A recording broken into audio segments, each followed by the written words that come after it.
per agency or total?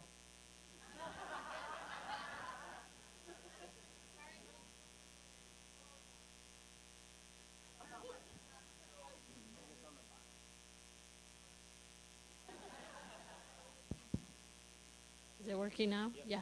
That's total, not per award. So let's get that on the record. That is total, not per award. And I'm sorry, just a quick introduction. My name is Bob Paulson. I'm with MNsure, and I've had the pleasure of working with David and Juanita Thompson, who I believe is in the audience as well. Juanita, want to raise your hand there on the far left. Juanita's been part of the team as well, and I'm very excited to be able to work with David in his new role, which will really allow us to focus going forward and getting some of the operational stuff moving forward as we've been working hard. So, and also, I don't believe Jen has had an opportunity to introduce herself yet. I am Jennifer Ditlifson. I'm with the Department of Human Services. And as David alluded to, I currently run the MNCA program there. One more shout out here. I'd like to introduce Mario Vargas. He's our outreach liaison. Wave to the crowd. Question from the back here. Yes. You're indicating that the navigators and in-person assisters essentially have to be MNCAs. That's a yes or no kind of thing, but then there's a follow-up to that. If that is a yes, then are you going to be doing something specifically to allow some broader outreach for organizations to become MNCAs that's consistent with the timeline that you've gotten, so that some opportunities in the community aren't just precluded because they haven't already entered the MNCA situation? Thank you for that question. All right, so we're still working on the details a little bit. I'll probably keep saying that. The intent is to do that single application, whether you currently are a MNCA or not. We'd like you to fill out the application when it comes out.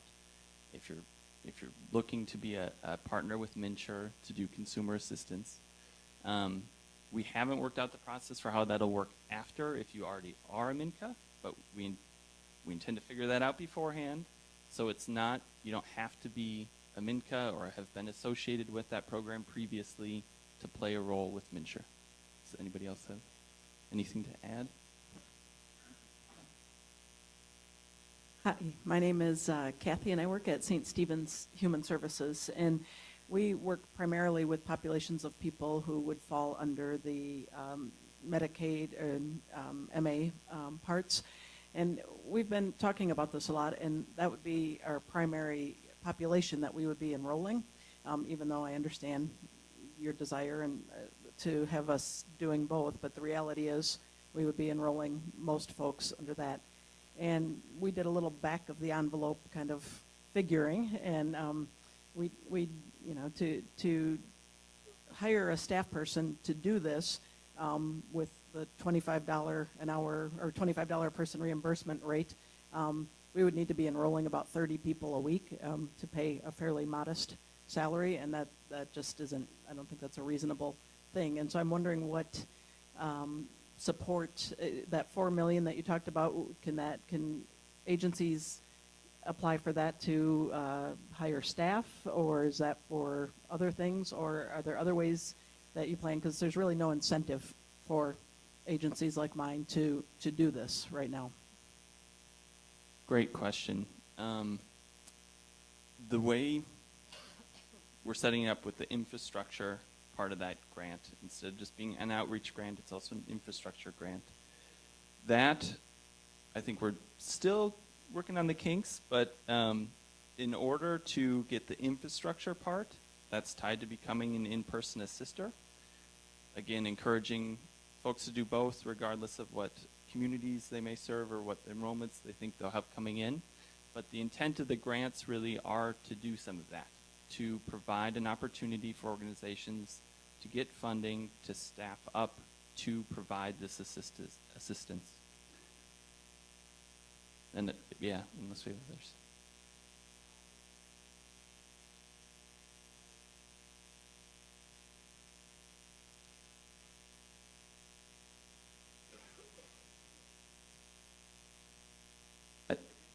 Yeah, I'll repeat the question. So it was, are we going to revisit the $25 per for the public programs at a future date? I think that's a great question as well. I think that's going to be up to the board and how this all plays out. Right now, the law says that it will be the MNCA program through December 2014.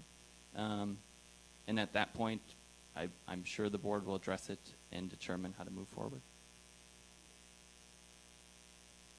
Thank you. My name is Becky Fink. I'm the director of a small independent reproductive health clinic. And one of our questions, in Minnesota, we have a federal waiver program called the Minnesota Family Planning Program, which is medical assistance. Small clinics, reproductive health clinics serve as a place of enrollment and processing of those applications and forwarding them on to the department now.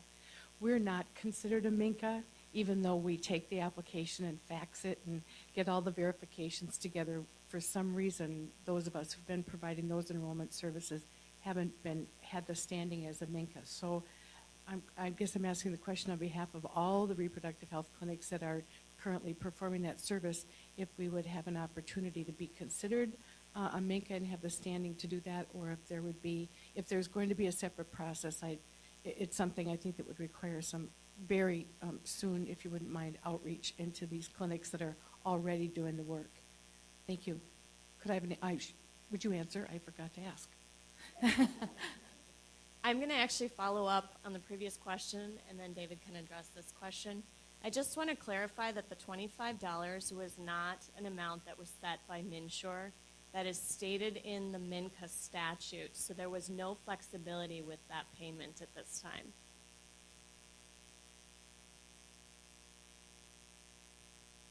I think in response to the question just asked, I would repeat the answer to the first question, or maybe the second question. It was that you don't have to have already been associated with the MNCA program to become a consumer assistance partner with MNsure. And to your point about having not already been involved with that process, I might pass it back to Jen. I think the way the MNCA program was set up, it didn't include family planning. It wasn't intended to do that. It won't do so moving forward either. But I would still encourage you to become a partner, for the opportunities to help with the application assistance in case they want to enroll in healthcare. So I don't know if there's anything else to add from that. Okay. No. Does that answer your question before we move on? No. The reason can you tell me why, as an agency currently functioning and providing that service, why would that not then become a MNCA function? Is there a reason? Is it the type of service we're providing, or? I don't think the four of us up here can answer that question. That's more of a policy question. Manny's waving his hand back there. He thinks. I'm just going to ask then, if you wouldn't mind, please putting that on your radar, Sure. so that we can please follow up with you, because this is a swirl that some of us have been in, and we're really ready and able to get out of the swirl soon. Could Manny's back there? Do you want to hand the microphone to him? He can probably respond. Hi, Manny Manson-Regal, Minnesota Department of Health. The program you're referencing is a specific Medicaid program that's not part of their product portfolio, which is, I think, part of the challenge you guys are trying to struggle with. You can apply to be an in-person assistant or navigator, but it won't be for enrolling people in that Medicaid waiver program. It'll be in either Magi Medicaid or the subsidy program. So that could be the twist. So does it make sense? They have a different product portfolio than the program you're referencing, and that's, I think, part of the dynamic. And we were just talking up here. We'll definitely take it back, talk to DHS, and get a response out. Hi, I'm Heidi. I'm calling from Southside Health Services, and I'm in the dental department. We have two questions, and one of them would be, we already have certified patient advocates in our clinics that are bilingual and speak to many of the uninsured patients that come into our clinics, both medical and dental. And are those people going to need to be recertified for these new programs, or will their certification cross over and grandfather them into the programs that you're offering? All right, great question. I think we are fully aware there are a lot of well-trained folks already serving our communities, and there's going to be certain training that definitely has to be done to play this role. There's going to be privacy and security training based on the data access. This is kind of a new world where there's going to be new data, and we're going to have to train for that in order to grant access to that data through MNsure, along with some other training. We haven't fully yet vetted what the training will look like. We're still working through that. So to your question, will they have to redo their training? I don't think so, but we don't know yet how that will work. And my second question is,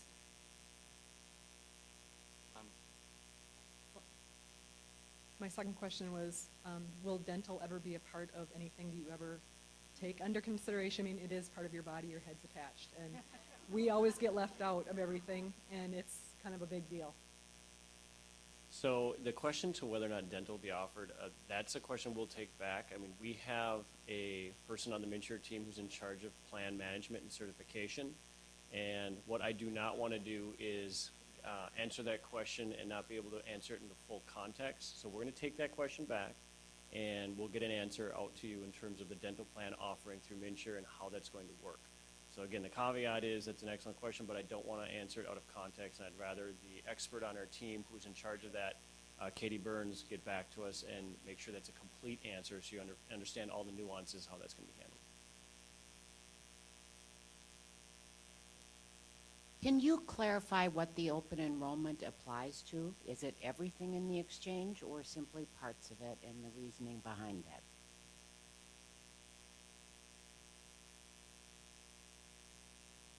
So from the open enrollment perspective, in terms of what it applies to an opportunity for those individuals that want to determine if they're eligible to purchase a plan through the exchange and whether or not they may be eligible for a subsidy as well. And so the open enrollment in that perspective is really applying to the time period that if you are eligible for a commercial product, that's your opportunity to come through and be in that open enrollment period. One distinction that we really want to make clear, however, is that for public programs, right, so if you come to MNsure outside of that open enrollment period, which initially is October of 2013 through March of 2014, and you are eligible for Medicaid, that's great, we can make that determination. And if you apply after that time period and you're eligible for Medicaid, that's fine as well. Public programs do not have an open enrollment period. However, if you apply through MNsure and now it's April of 2014 and you are not eligible for Medicaid or Minnesota Care and you do not qualify for an exemption to the open enrollment period criteria, you may not be eligible to purchase through MNsure at that time because you are now entering into a commercial product that has open enrollment constraints just like it does today in the individual market.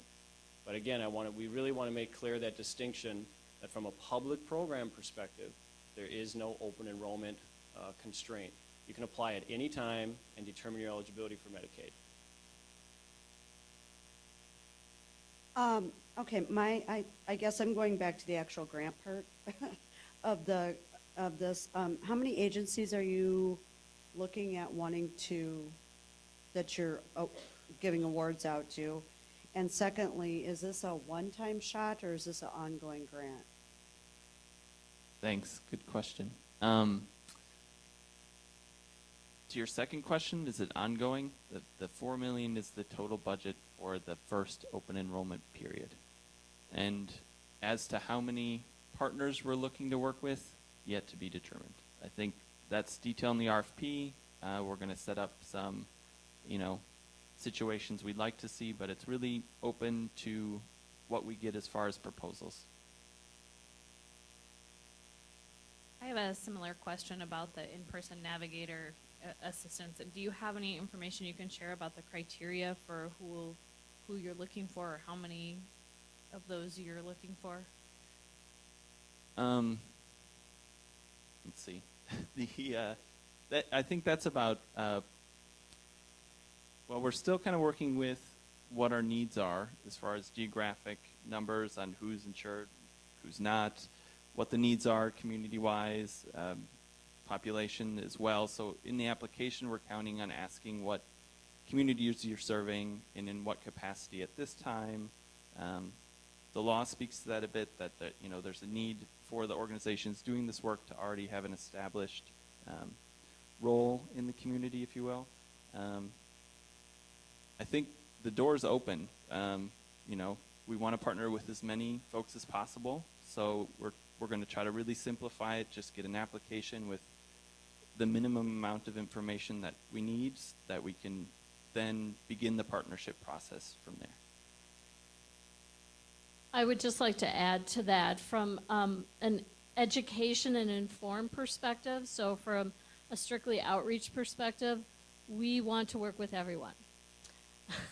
We just know that you folks already have those relationships in the community, and so it only makes sense for us to be working with you as we're trying to get the message out on what MNsure is, what it offers. So from just that perspective, we'd like to work with everyone. If you want to get into a more involved role as an assister, then that's a little bit different ball of wax, basically. So I'm going to be the third person to address this, and you will then read into this the emphasis and our outreach to you is that we need people like you in this room. We need others that were not able to make it here today to engage with us and partner so that we can serve the people that are coming through MNsure. I like how Sarah made that transition from consumer to persons or people. So we need you. We need people to take a look at this and be ready to ask us the questions that you have to say whether or not this is something you think you can do. We want you to ask the questions so that you don't make a decision that somehow you feel like this isn't something I can engage with. Ask us, as David said. He's going to be leading that effort to get those questions back to you. But we just really want to hit home the message. We need people like you, organizations like yourselves, to take a look at what's coming out. And rather than make a decision, you know, initially that doesn't look like something I can do, ask us. Ask us for clarity. We've got some constraints around the RFP process, which David can speak to in more length. But once that solicitation goes out, it's going to give some more opportunity. So you're just going to hear that message from us and DHS as well. You know, we're going to make sure you understand we want you to engage with us. Hi, I'm Jenny Peterson from Generations Healthcare Initiatives in Duluth, Minnesota. And this ties into what you're just saying because we're really interested in how you envision working with other places outside the metro area. I mean, we feel that we have the resources and the connections in our community to work with our media, and I'm just curious on how you're going to work with local media sources and making sure that we know the forums that people attend in our community. We know these types of things, and so just some more background about that, because we're trying to establish a coordinated community approach in our area, and we really would like to partner, and I just want to know how you're thinking about working with communities like ours. From a communication standpoint, so it is really important as I'm looking to put together a communications plan that all corners of the state are reached. And the channels that we're going to use are going to be different maybe in different areas of the state based on what is going to be the most effective. So as I showed before, mass media, of course, will play a role, but that's really just to make people aware that we exist. When it comes to actually reaching individuals more directly, that's where community organizations are going to play a very key role. That could also be where some social media will play a very important role, especially if you're talking about the young adult population. But not just the young adult population, because a lot of people social media plays a big role in everyone's lives nowadays. So yeah, we are thinking of that. And I don't have a marketing launch plan to show you and share with you today because we're still working on developing it, and we have brought in an agency to help us with that. But in the next couple weeks, that will be ready, and I will be able to share some more details along that line.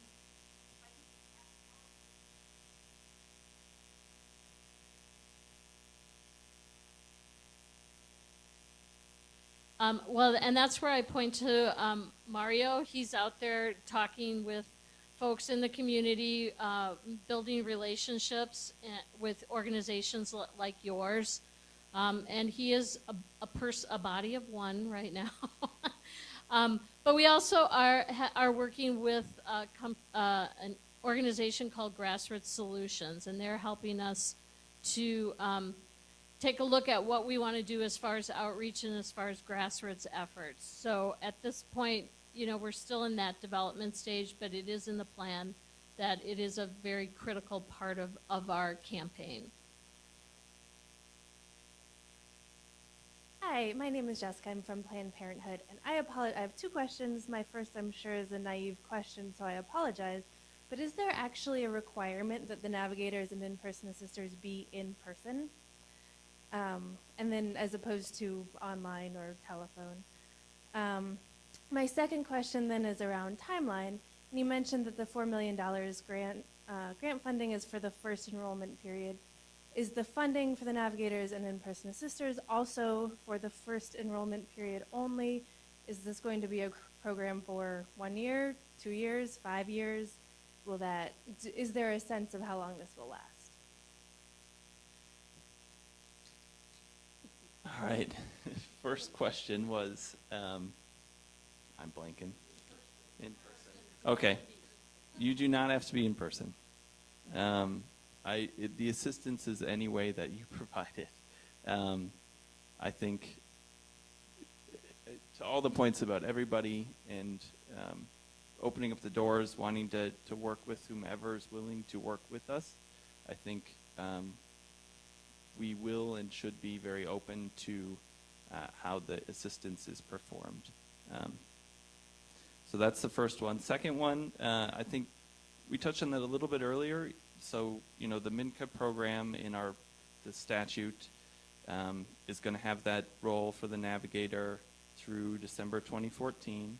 The in-person assister program is federally funded, so that will also be limited to the same time period. And we are required to have the navigator program ongoing. So there will always be a navigator program. But we aren't at a point where we've developed that going forward. We're still very focused on year one and how to make this work for this initial open enrollment period. Did anybody else want to add to that?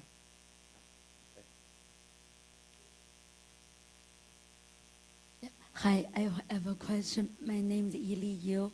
I'm director of Chinese Social Service Center. I just let you know for this MNsure, is it completely replace the medical assistance and Minnesota Care, or is it stand side by side with MA and Minnesota Care?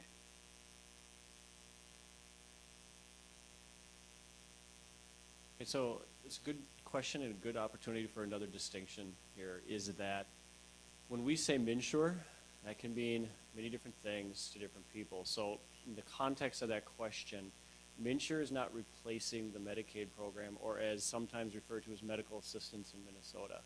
So what it is in that question, think of it as just a web application tool, or it's an information technology solution. So what DHS has decided to do is to partner with the efforts in Minnesota for us to build a health insurance exchange, which has now been labeled MNsure. That's what was determined. But DHS is using and leveraging that information technology solution through MNsure to determine eligibility for Medicaid applicants. Now, when we say that, there's a added complexity, of course, around that, in that they hope to have the entire Medicaid or medical assistant population on this single tool as soon as possible. But there is a chance that it might not all be there at the same time. So when we talk about Medicaid, we're talking about those that apply under the ACA rules that Sarah addressed early on in the presentation. There is still a population that was in her presentation that don't fall under the ACA rules in terms of their eligibility determination. That group of people, DHS is working really hard to get onto this new eligibility system as well. But I don't want to guarantee it'll be there. I don't want to speak for DHS, but I know that's their goal. But there is a possibility that it might not all be at the same time. So just think of it as It's just the new tool that they're using to determine eligibility for medical assistance. It doesn't take the place of anything. DHS still owns that process. They are the agency that is legally authorized to work with the Medicaid program in Minnesota, and then through the counties to implement that and administer. So I hope that addresses that, any confusion that how does MNsure take over? It doesn't. It's just DHS's new tool that they're using. I have a question over here. So in regards to the payments for navigators and in-person assisters, why the difference between the $25 and the $70 payments? I work with the Healthcare Access Office up in Duluth, and we found that even to enroll somebody in a healthcare program costs around $300. So even though we appreciate the $25 payment, I'm just curious as to the distinction between the two, and yeah, so that's. So again, the $25 is set in statute. So that's what we were given for that program, and as it exists now, and I can let. Yep, recognizing that it's enough, not enough, definitely. As to the 70, we looked at the numbers we had and the budget we were able to put together for this effort, and we thought, based on our enrollment estimates, that's what we could do, and that's what we could work with and make work for this. We thought it is a different funding stream. Yep. Deb Holmgren with Portico HealthNet. I hope I can ask two questions. First one is kind of a policy related. Over the course of some of the discussions that we had earlier about Navigator and the work task force and all that, and earlier in the legislative session, we've had a little bit of concern about will navigators and in-person assisters be protected from liability when helping people enroll, especially into those commercial health plans. And the final rule makes a referral to 62D, like as long as you meet the requirements of 62D. And that doesn't make me feel real comfortable. Can you tell me why I should feel more comfortable? That's a good question, and we do want you to feel comfortable. And so we recognize that the process to get there may have raised some questions, in which it did, and we appreciate those questions. So just to be clear, there is existing Minnesota law around licensable activities. MNsure is not the regulatory agency that administers those. That's the Department of Commerce, and we want to be real clear that we are not taking over or have any authority around that. That is Department of Commerce's role around establishing the licensable activities and what it means to do so. And we've been working really closely with stakeholders, both insurance producers as well as nonprofits, community organizations, to be clear about, when is it that someone is entering into a licensable activity. And in the final rule, one of the reasons why we put that additional piece in there is because that's just to be clear around, we didn't want to imply that there's any change to current Minnesota statute. So we know today that there's been communication around, so what is that?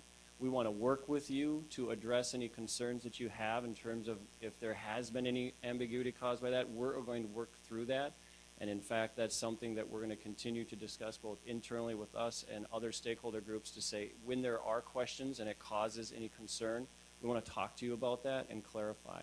So we didn't mean to add any additional ambiguity around that. That is actually just trying to be really clear and concise around the fact that we don't want navigators or in-person assisters or any entity thinking about wanting to perform that activity that somehow anything has changed around the current statute requirements around licensable activities.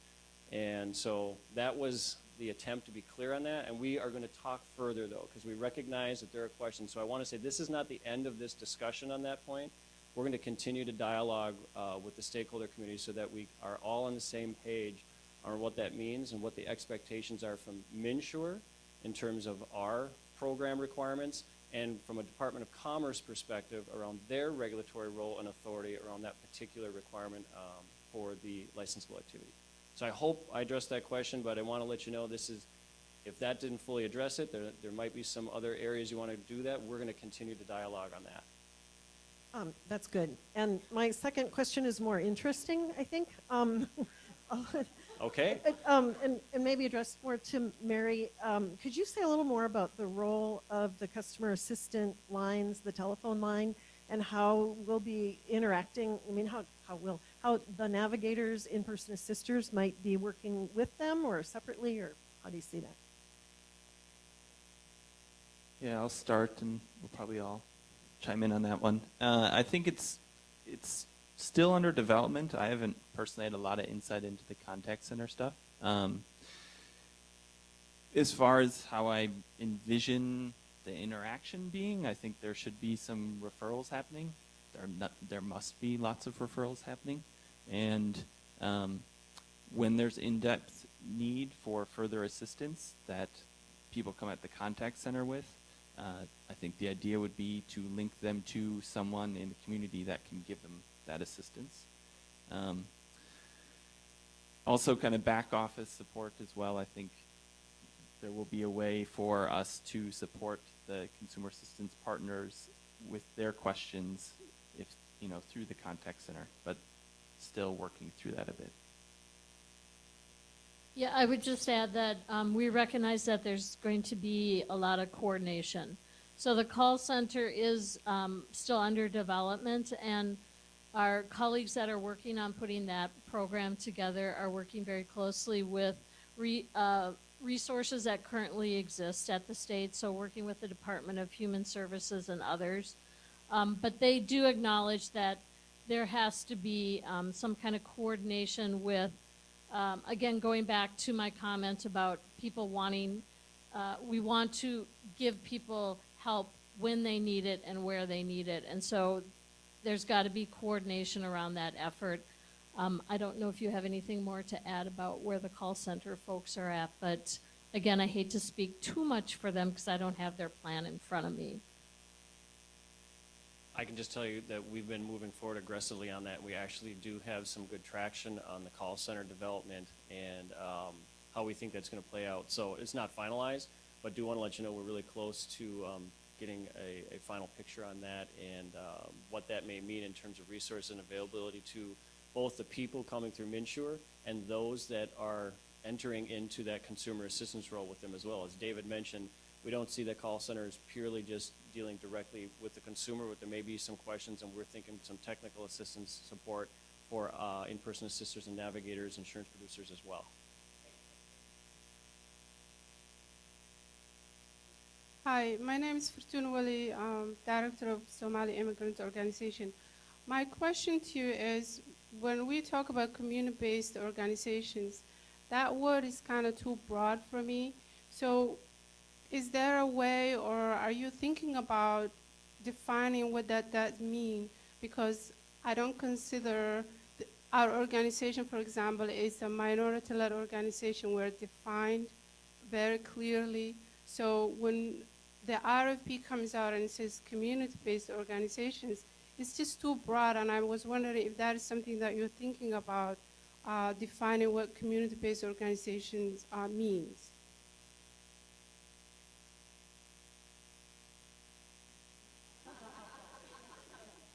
So no, that wasn't, I was trying to figure out, so who gets to answer that one? It was more on, we have a lot of, because we're partnering so closely, a lot of the times you may see that, and that's our just making sure. So who wants to address a piece of this? So I will start. As we said before, when the RFP comes out, there's going to be a lot more detail. When you look at that, one of the things we're going to have to determine is how we address potential questions by those who want to respond. So again, our message is going to be, when it comes out with more detail and you look at it, and it's still something you want to potentially engage in, but you're not sure, we would want you to ask a question. So there's going to be most likely some type of Q&A opportunity that still needs to be decided how that'll happen. But rather than say to yourself, I don't think that applies to me, but if you think you have a connection in the community and you think you may be able to provide some of those services to potential people out there, we would rather you engage with us and ask the question, and we will let you know at that time. Again, we're somewhat in a position where we can't discuss too details, because those who are familiar with the RFP process, we can't discuss in great detail. But I guess our message on that is going to be wait until it comes out and ask, and also before it even comes out, check the website for more information, and that'll continue to educate. I don't know if there's more that anyone else wants to address to that. Okay, thank you.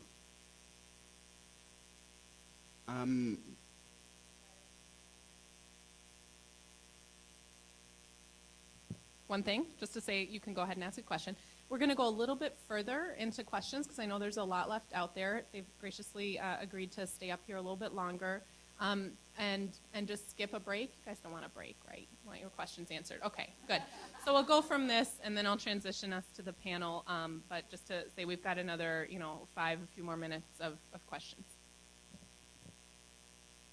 I'm Ryan Anderson Pasquale. I'm an advocate with the ARC Greater Twin Cities, and my question is around maybe if there's any combination of Apply MN, which DHS put out to support people around getting on Medicaid, and Minnesota healthcare programs, and MNsure, if they're combining efforts because of what was rolled out through DHS.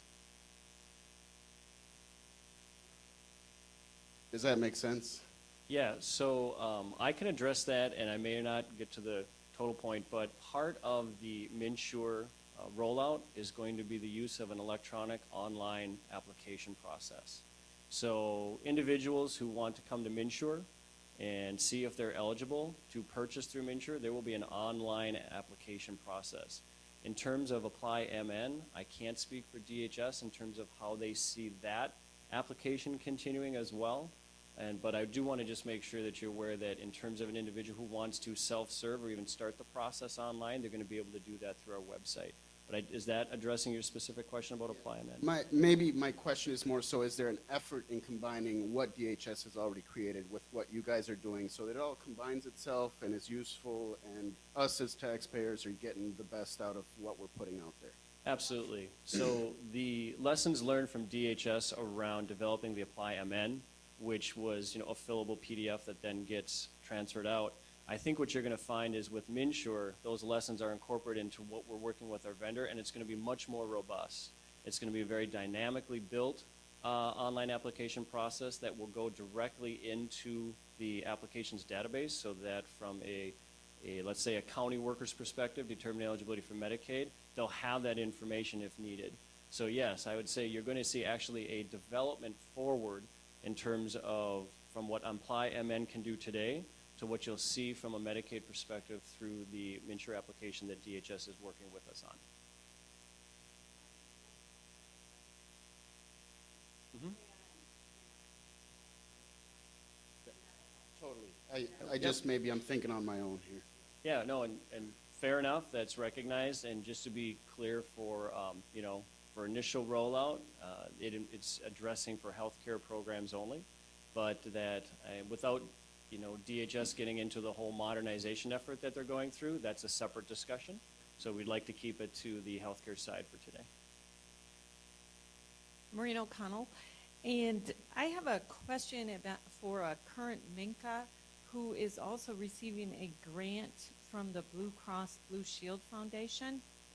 And their question is whether or not they would be conflicted out because of the prohibition against receiving a payment from an insurance carrier. And then I have a second question, too. We're aware of the situation. We haven't figured out a solution to it yet. I would encourage you to apply to become a partner, and we can start a dialogue then about how that may work. I think it would be crucial that you are in that role as a MNCA and a grantee from that foundation. It'd be crucial for you to have access to MNsure and be working with MNsure, so I think we'd find a way to make that work.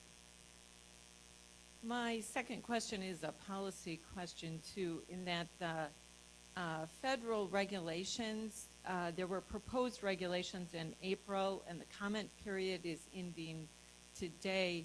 And so I am wondering, during the time period that you have listed there on the screen, do you expect any additional rulemaking to be done that would address some of the new clarifications in federal regulations? particularly around the issues of conflict of interest and limited English proficiency?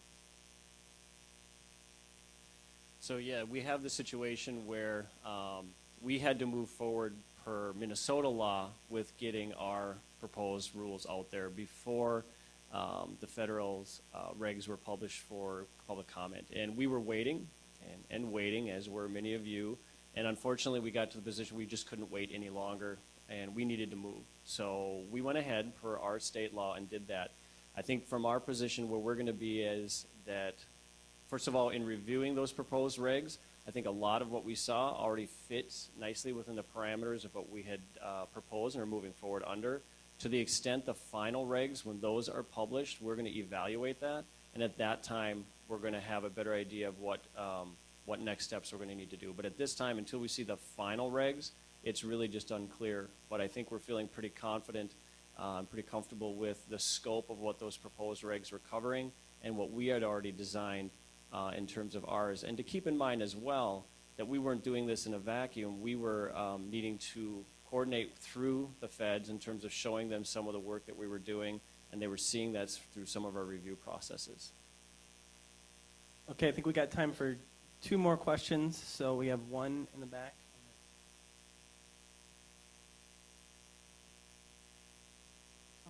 Hello, Sandra Levine from Neighborhood Health Source Community Health Center. To what degree does some of your infrastructure that you're setting up address issues of access for people, and it was mentioned with low English language literacy, reading, et cetera? I mean, things like the website, the call center. I know that you're looking for community agents that speak various languages and reach different populations, but when I look on the website, I think it's all in English, and the materials I see are at a fairly high literacy level. So are those things that are being incorporated later? From a communications outreach perspective, yeah, we are thinking of that. And, excuse me, the plan is for us to develop some materials in multiple languages. So right now we're planning for English, Spanish, Somali, and Hmong. And we are also looking for input from you folks, from the community, as far as other ways that we can incorporate that. So that's pretty much, I'll just wrap that up from a communication standpoint.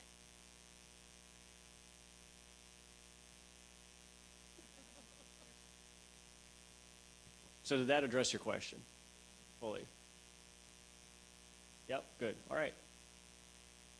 Thank you. My name is Vanessa Vogel. I'm from the Minnesota AIDS Project. And since I have the mic, I'm going to sneak in 2 questions. One is, and maybe you've already spoke to this a little bit, but I'm a little concerned about the certified disabled population. It sounds to me like they're not going to be really eligible to use the MNsure website. So is there going to be some direction for them, like if they think they can and they go there, and then is there going to be some place that they're directed to? And will they be eligible for Minnesota Care still? And then my other question is, there's something in the Navigator rules that came out that referenced this pay for performance grants, but that wasn't really mentioned, and I was just curious if you have anything to say about that. So I got 3 questions there, so you snuck in an extra one. So what I'd like to do is I'll handle in terms of the accessibility to the website.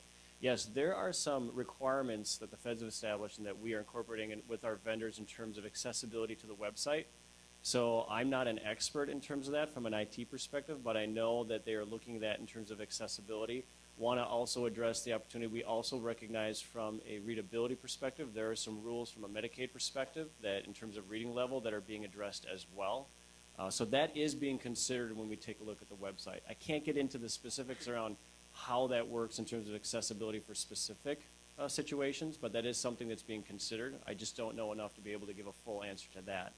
What I'd like to do in terms of your other questions around paper performance, I think that David would be able to address that. And in terms of eligibility for Minnesota Care, I don't know the program policy well enough. I don't know if Jen is comfortable with that time. So I think that's one we're going to have to take back in terms of are they going to be eligible for Minnesota Care, that particular population?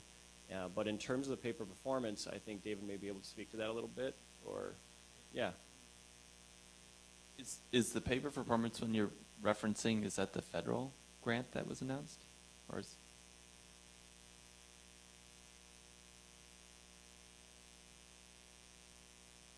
in our rules?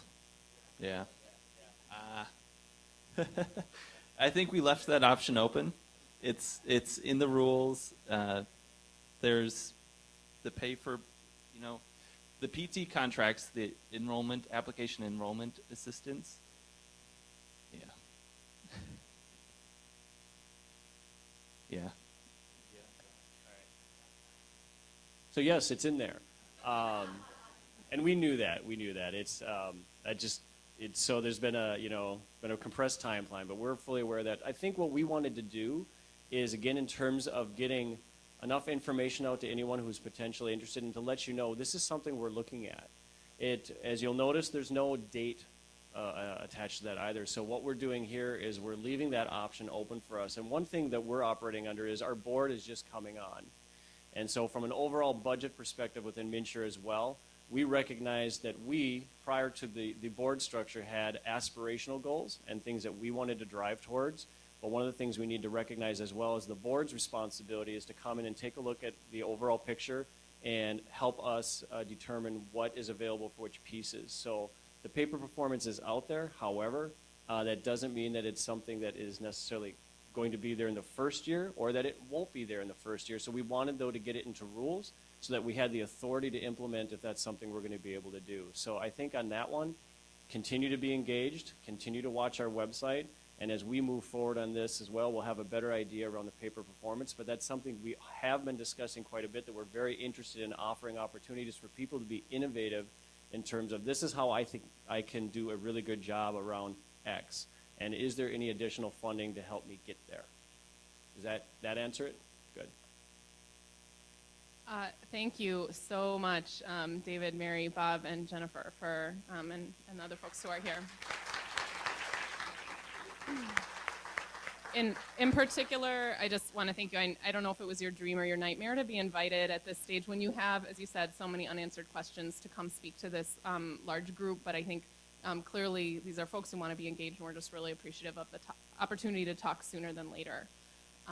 So thank you. Thank God. Yeah, we can do another round of applause. So what we're going to do now is actually move straight into our panel. I want to I really encourage folks to stick around. Obviously, if you need to stand up and stretch quickly as our panel is coming up, grab a little more coffee. If there is any, I'm not sure if there's any, I encourage you to do that. But I do encourage you to do so quietly and to stay.